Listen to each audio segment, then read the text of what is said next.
Welcome to USA Stories channel. Enjoy watching. My name is Mia Monroe.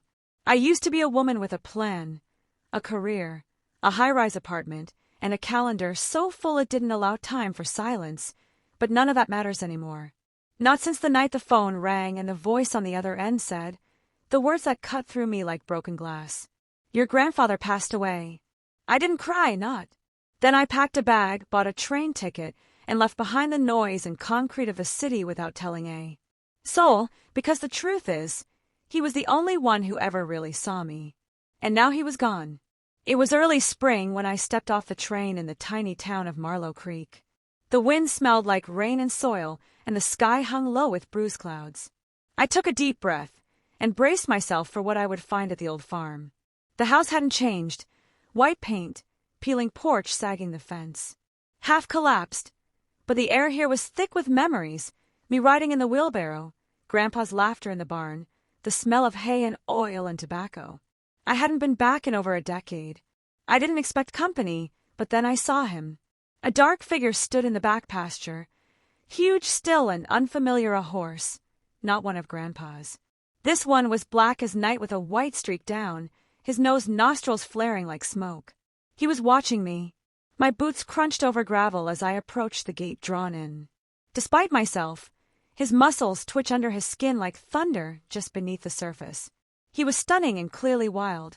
There was something dangerous in the way he held himself, like he didn't belong to anyone, not the land, not the sky, certainly not to me. I placed my hands on the top rail of the fence and whispered, "Who you?" "Not away, not to graze." He charged. My heart lunged into my throat. I stumbled backward, hitting the ground hard as he came to a full, violent stop just inches from the fence. Dust rose between us. His breath was loud, furious. His eyes burned into mine like hot coals, but he didn't leap the fence. He didn't snort or kick or run. He just stood there, looking at me. I didn't know whether to get up or stay exactly where I was. The next morning I found the neighbor, an old man named Howard. I vaguely remembered from childhood, standing near the pasture with a pail of oats. "He yours?" I asked, nodding toward the black horse. Howard laughed, but it wasn't a kind laugh. "Hell no, he belongs too. No one came from a rescue upstate. Your grandfather took him in before he passed, said he saw something in him." Howard shrugged. "All I see is trouble. What's his name doesn't have. One won't let anyone near him long enough to give him one." I watched as the horse kept his distance, eyes locked on us like a soldier on patrol. Howard muttered something under his breath and limped off with the empty pail. I stayed, and so did the horse. I spent that afternoon cleaning out the house, tossing moldy food, dusting shelves, folding blankets that still smelled like Grandpa's cologne. I didn't go back to the pasture until the sun began to set. Something about the way the light touched his coat, burnished it like fire, drew me out again. This time I brought an apple. He watched me walk up to the fence and didn't move. The apple shook in my hand, partly from nerves, partly from the weight of memories, pressing against my ribs. "I'm not trying to catch you," I whispered. "I just don't want to be alone either." I placed the apple on the top rail and backed away. He didn't come to it. He just kept watching me. The days, blurred morning, coffee cleaning, walking silence. And every evening I found myself at the edge of that field, sometimes with an apple, sometimes with nothing but my voice. I'd speak, not knowing why or if he understood, but I could feel him listening. Then one night the rain came. The kind of spring storm that hits hard and fast, fat drops pounding the roof, the wind rattling loose shutters, thunder cracking like bones. I couldn't sleep. My C*** T ached like I was holding something in too tight. So I pulled on my coat and stepped outside. The wind hit me like a wave. Lightning split the sky, and in that white flash I saw him, James. That's what I started calling him in my head. James, like Raven, strong, shadowy, wild. He was pacing near the far fence, drenched and restless. I didn't think. I just ran. The mud sucked at my boots. The wind screamed.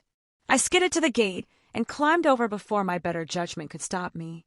"Hey!" I yelled into the storm. "You'll catch your death out here." He turned sharply, startled, eyes wide. I thought he might bolt. Instead, he froze, and then, I don't know what came over me. I took a step toward him, one, then three. I raised my hand slowly open. "It's okay. I said, my voice breaking. I don't want anything from you. I just don't want to do this alone anymore.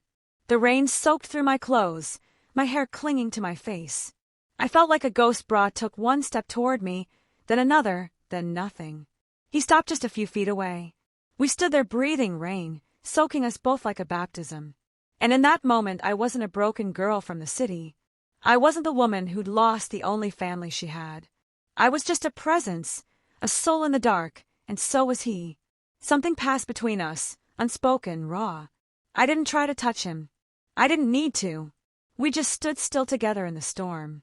When I finally turned back toward the house, I expected him to stay, but James followed only until the porch light hit us. Then he stopped, turned, and disappeared into the blackness again. I didn't sleep that night. I didn't cry either, but for the first time in weeks. I didn't feel empty. I felt seen, and I knew somehow this wasn't the end of something. It was the beginning. They say, animals know when you're about to leave. I didn't believe that until him. James. The name had taken root by then. I never said it out loud, not yet, but it was his as surely as the sky was. Blue Jameson was no longer just a wild thing in the field. He was becoming something else, something I couldn't quite name. I was only supposed to stay at the farm for a week, handle the estate, sort the papers, call the lawyer, clean things up, and yet I was still there, still waking up to the roosters. Crow still making wheat, coffee and Grandpa's rusted percolator still ending each day at the pasture, watching James with a mixture of awe and confusion. It was a Wednesday, 6 days after the storm, when I made up my mind. I needed to go not forever, just for a little while, to get some clothes, some closure. My apartment in the city wasn't even packed up, and I still had responsibilities, a job, technically friends. Probably I wrote a note for Howard letting him know I'd be gone for a few days, just so someone would know.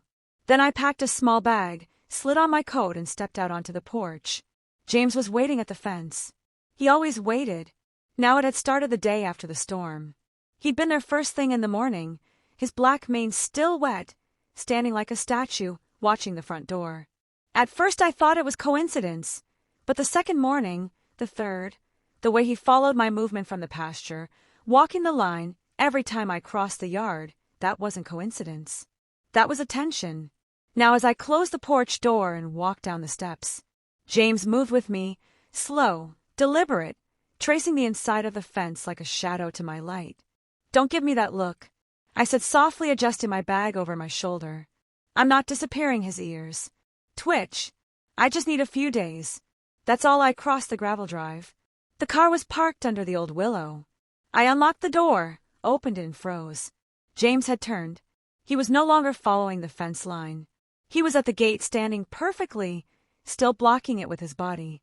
I blinked. Are you serious?" He didn't move. I walked toward him, slow and cautious. The closer I got, the more intense his presence became. It wasn't threatening. It was stubborn, grounded, immovable. When I was 3 feet away, I stopped. His breath puffed from his nostrils, warm and damp in the morning air. He was massive up, close like this. It was impossible not to feel the weight of him. Like a mountain had stepped in front of me and said, "No, I'm not leaving forever." I whispered. He lowered his head. I raised a hand. "Please." And then I don't know what I expected, but he stepped forward. I stumbled back, startled, and my bag slipped from my shoulder, landing in the dirt. James' front hoof struck the ground once hard, not aggressive, just firm. He wasn't going to move. He was blocking me. I didn't know whether to laugh or cry. Instead, I sank slowly down onto the grass right there at the gate and looked at him. "You don't trust me, do you?" He blinked. His eyes were dark, deep, unreadable. "I get it. People leave. I've done it too."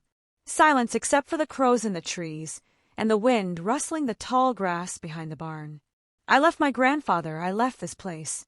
I didn't mean to, not really. I just life got loud, busy, and now." I shook my head. The weight pressed against my C****** T again, the one that came in waves and never let me breathe fully. James stepped closer, so close I could see the flecks of brown in his coat, the scars. He lowered his head again, almost touching mine, and in that moment I knew he wasn't stopping me because he was possessive or confused. He was afraid, I'd vanish like everyone else. Afraid, I'd walk out and never come back. And I understood that fear too well. I didn't leave. That day I unpacked my bag, and that night I sat on the porch long after the stars came out, watching James in the field, feeling something shift deep inside me. The days grew warmer, longer. And Bra became bold. He stopped waiting at the fence. He started approaching me when I came out. Not running, never running, but with this deliberate confidence that sent flutters through my stomach. He'd walk beside me now when I walked the edge of the pasture, not close enough to touch, but always near, always watching. One afternoon I sat in the grass near the big oak by the hill, reading, and James appeared. No sound, no warning, just present. He lowered himself beside me. Yes, laid down, legs tucked, muscles taut, but still like he'd made a decision and committed to it. We sat in silence, three creatures with scars and shadows facing the same sun. I didn't know how to explain it, not to anyone. Bra wasn't just a horse, he was a mirror. Every time I looked at him, I saw the things. I didn't say the grief. I hadn't admitted the fear I carried like a second skin. He knew, not in the way humans know, but in the way animals sense, in the way they listen without asking, in the way they stay. It was a Thursday when I tried again, just to see, just to test. I packed a smaller bag this time, didn't write a note, didn't even say goodbye. I walked toward the car quietly, like slipping out of a bedroom before someone wakes. Jameson was grazing, or pretending to, because the moment I opened the car door, he lifted his head and trotted, not walked, not stepped, trotted straight to the gate and blocked it. Again I laughed. Actually laughed despite the lump in my throat. Are you kidding me? He didn't flinch. I walked up to him, bold this time, and placed my hand on his shoulder. You're not going to let me go, are you? He turned his head slowly, pressing it into my C********T, and that's when I broke. I dropped the bag, wrapped my arms around his neck, and cried into the thick, warm curve of him. No words, no explanations, just tears. He stood still the entire time, holding me down, holding me together that night. I didn't just stay, I made a decision. I wasn't going back. Not now. The city could wait, my job could wait. The people who stopped calling after the funeral, they could stay gone. But this connection, this bond, this was something real, and I wasn't about to walk away from it. Not when a creature who had no reason to care had already chosen not to walk away from me. I had always believed that healing was a quiet thing, that it crept in like dawn, slow, gentle, almost unnoticed. But healing, I was learning, was violent in its own way. It dragged things out of you, things you'd buried, things you didn't want to face. And Jameson was the one doing the dragging. Not with force, with presence. He was relentless, not in movement, but in meaning. Every time he stood near me, every time his eyes locked on mine, like he could see right through the shell I wore, I felt something break loose. Not painfully, just undeniably. I wanted to feel in control again. I hadn't felt that in months, not since Grandpa died, not since I packed up and walked away from the woman I'd become. So I decided to take charge of something, anything.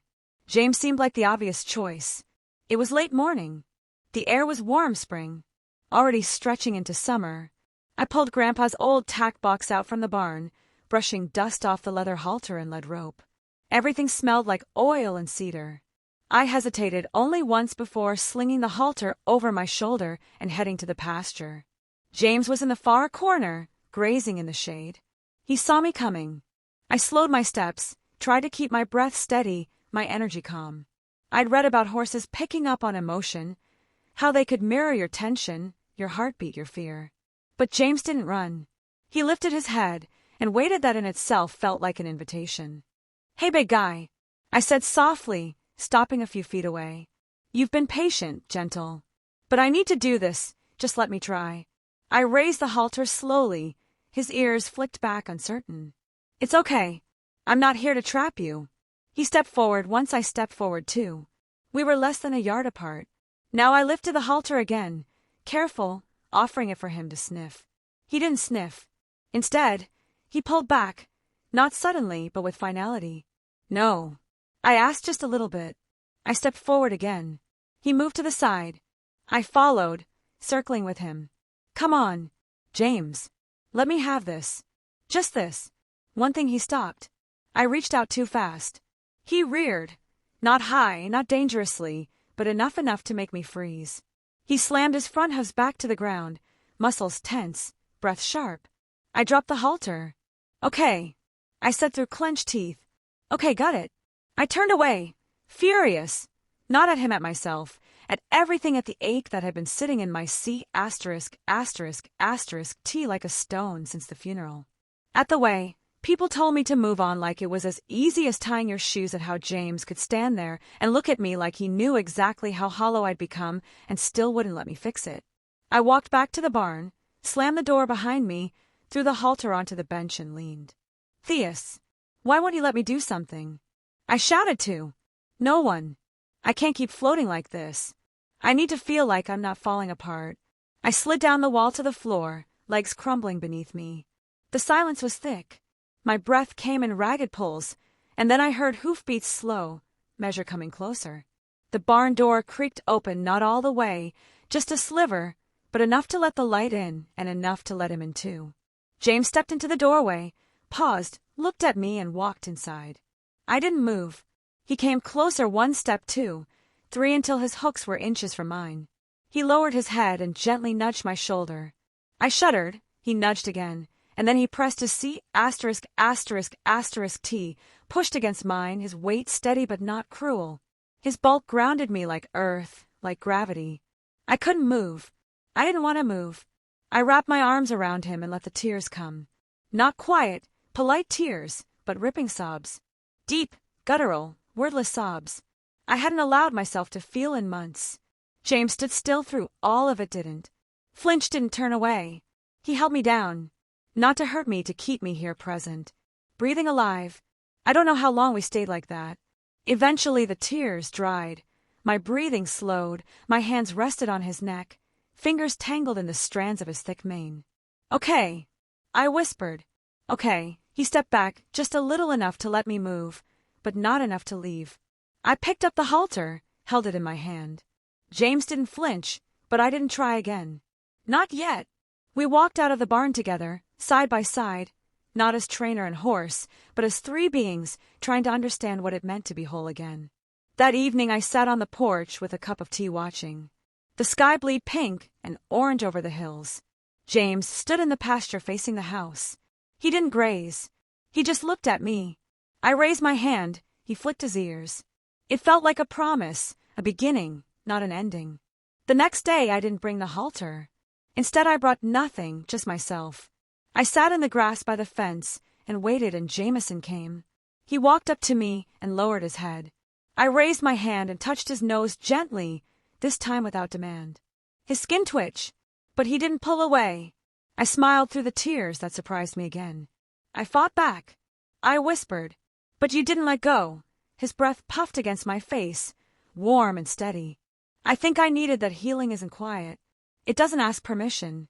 Sometimes it comes in the form of a horse who won't let you leave, won't let you run, won't let you pretend. Sometimes it holds you down, not to trap you, but to save you. And for the first time in a long time, I wasn't afraid of that. I used to hold my breath without realizing it. In meetings, on subways, at dinner tables with people who called themselves friends but never asked real questions, I'd smile, nod, perform, then exhale in private, like letting out air would break the illusion. But out here on the farm with Bra, watching my every move like I was something worth staying for, I started learning to breathe again. Not all at once, not with ease, but slowly. 1 inhale at a time. It started with movement. Small, deliberate, uncertain. I began following him through the field, matching my steps to his when he walked along the fence line. He never ran from me anymore, but he didn't make it easy either. He'd test me, pause, shift direction, cut through the trees, and I had to stay sharp, aware, focused. Some days he ignored me altogether. Other days he'd stop and wait. Those were the days I cherished most. I kept the halter near, hanging from the post by the gate, but I didn't bring it with me. Not yet. I wasn't ready, and I had a feeling he wasn't either. Instead, I worked on rhythm, trust, touch. I started brushing him with an old curry comb I'd found in the tack box. The first time I approached with it, he sniffed the handle, snorted, and turned away. But the next day he let me try. I brushed his neck first, slow and gentle, then his shoulders, then down his side. The moment I touched his flank, he jerked, Not violently, but sharp like a warning. I backed off. Okay, I whispered. Not yet, I hear you. That became a pattern. Push, a little pause. Listen, try again. James wasn't the only one learning, I was too. The tension came back one afternoon. Sudden and unexpected, was cleaning out the barn, dragging an old tarp from the loft when it slipped and fell behind me with a loud crack. The wind had picked up, rattling loose wood and flapping the open doors, and then I heard a scream, not human equine. I rushed outside. James was panicking. He galloped in wild, aimless circles, his C****** T heaving, eyes wide. His back leg skidded in the mud and he nearly fell, crashing into the fence. Jameson! I shouted, racing toward the gate. He didn't hear me, didn't see me. He was trapped in some memory, some old terror I couldn't reach. He slammed into the corner post, C****** T heaving, and then suddenly he froze. His legs trembled, his breath came in shallow gasps, and he collapsed. Right there, dropped like the weight of fear had bucked in the earth. Hey, no, look at me. My hands shook as I touched his face. His skin twitched, his eyes were open but distant breathe. I whispered, come on, breathe with me. I pressed my palm to his rib cage, feeling the shallow rise and fall. My own breath slowed, even as my heart pounded in. I said aloud, pulling air into my lungs out. I repeated it again and again until slowly his breathing synced with mine, until his eyes blinked. Once slow and heavy until his muscles stopped quivering. I rested my forehead against his tears, sliding down my cheeks, mixing with dirt and sweat. You're okay, you're safe. I didn't move for a long time. Neither did he. Later Howard came by. I told him what happened. He shook his head. I told your grandfather that one had ghosts in him, been through something bad. I think rescue couldn't tell us what he collapsed. I said like his mind took him somewhere else. Howard looked at me long, his lined face thoughtful. You calmed him. I nodded. Huh. He tipped his hat back. Well, guess you got ghosts too. Sometimes they recognize each other. After that day, something shifted in both of us. James was softer, not weak, never weak, but open. He followed me now, not just with his eyes, but with his body. He came when I called, nudged my shoulder. When I stood too still, let me rest my hand on his withers. When I didn't have the strength to speak, I in turn stopped pretending I had somewhere else to be. I wrote to my landlord, let go of the lease. I called my job and said I wouldn't be coming back. I need space. I said simply. They didn't ask questions. They didn't care, but Brad did. And for now that was enough. The first time I wrote him wasn't planned. It was twilight, one of those golden weightless evenings where the air smells like honeysuckle and wet earth. I was brushing him in the field, humming some half-forgotten tune when he shifted beneath my hand, turned, then stood beside me close. My eyes fell on his back, bare, strong still, and something in me said, try only if you say yes. I whispered. He didn't move, so I climbed onto the fence rail, waited, still nothing. I swung one leg over his back light as I could, holding my breath as if he were a soap bubble about to burst. But he stood steady, silent, solid. I sat fully upright, bare back, hands loose at my sides. He turned his head slightly, one eye flicking toward me as if to say, well. I laughed truly and fully for the first time in months. Okay. I said, let's go. And we walked just a few slow steps, but it felt like miles. It felt like flight that night. I couldn't sleep. My body buzzed with something electric: fear, joy, adrenaline. I got up, wrapped a blanket around my shoulders, and stepped out into the moonlight. Jameson was waiting as always. This time I walked to him. No halter, no lead, just faith. And he let me press my forehead to his C***** T again. This time it wasn't because I was breaking. It was because I was whole. I still didn't know exactly what James had lived through. He still flinched, sometimes at sudden sounds. He still froze when the wind picked up just right. He still turned away when I touched his flank without warning. But we were learning together to stay, to soften, to breathe, not just once, but again and again, and again. They came on a Friday. The sky was clear, the air sharp with late spring brightness. I was in the barn sweeping dust from the hayloft when I heard the truck, a diesel engine, doors slamming, heavy boots on gravel. I stepped outside and instantly knew something was wrong. 3 men stood beside the truck. One wore jeans and a clipboard. The other, tall, grim-faced, stood with his arms crossed gaze, scanning the property like he already owned it. "Morning." The man with the clipboard called Mia Monroe. "Yes," I said, slowly stepping off the porch. "I'm from Oak Ridge Equine Transport. We're here for the horse for a second." The words didn't make sense. They bounced off my brain like they were spoken underwater. "What horse?" I asked, even though I already knew black gelding. "No name listed. Said to be boarded here temporarily. Transfer. Arranged by Mr. Howard Blake." I blinked. "Howard didn't want to bother you. Apparently horse was supposed to be rehomed months ago. Rescue ran out of space. We've got authorization." My stomach twisted no. "Excuse me." "No." I said louder. "He's not going anywhere." The tall man stepped forward. "Ma'am, I suggest you calm down. If you interfere with a scheduled transfer, we'll have to report it." I could barely breathe.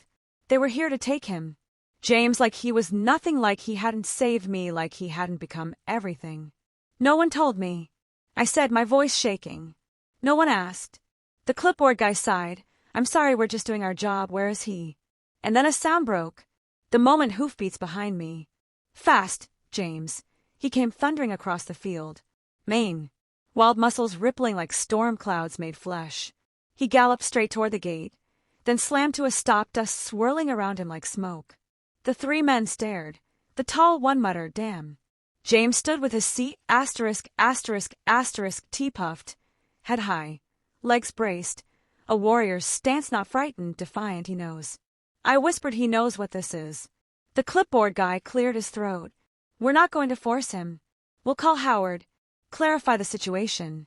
But if this horse is unclaimed property, he's not." I snapped. "He's mine." The man raised a brow. "You have paperwork." I hesitated. "No. Of course I didn't." He came with the land like the wind and the trees and the memory of my grandfather's laugh. But suddenly that wasn't enough. The men backed off for now, said they'd give me a day to sort it out. I called Howard. Furious. He sounded tired, guilty.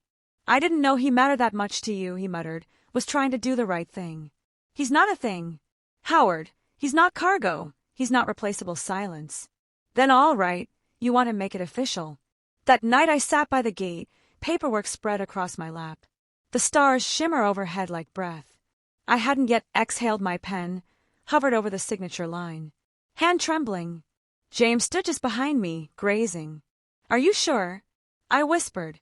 He lifted his head, walked over and pressed his nose to my shoulder. I signed. The next morning the truck came back. Clipboard guy stepped out, hopeful. "Well." I handed him the papers. "He's not going anywhere." He read, scanned, sighed, "All right. Then guess he shows us human." He turned back to the truck, but I was already running toward the pasture. James was at the far end watching. I called him. He didn't hesitate. He ran to me. The wind, sped through his mane. The ground shook beneath him, and the moment he reached me, he didn't stop. He slowed, turned and pressed his body against mine, not to push, not to block, but to stay. I saddled him for the first time that afternoon. He didn't resist. I didn't lead. We moved together, silent and sure, and when I climbed onto his back, he carried me not like a passenger but like a part of him. We rode through the field, across the old creek bed, past the woods where I used to catch fireflies as a girl, and I realized I wasn't riding away. I was riding into something real, something lasting back at the barn. I slid off breathless James, turned, bumped my hand with his nose, and stood beside me as I leaned against the fence, and for the first time I understood what he'd been doing all along. He didn't hold me down to control me. He held me down to keep me here in my body. In my grief in this life, I looked at him and whispered, "I stayed because of you," and in the silence that followed, I swear I heard something back. "I stayed because of you too." That if you feel that the story is meaningful and brings useful lessons, please like and subscribe to the channel to support me. Thanks for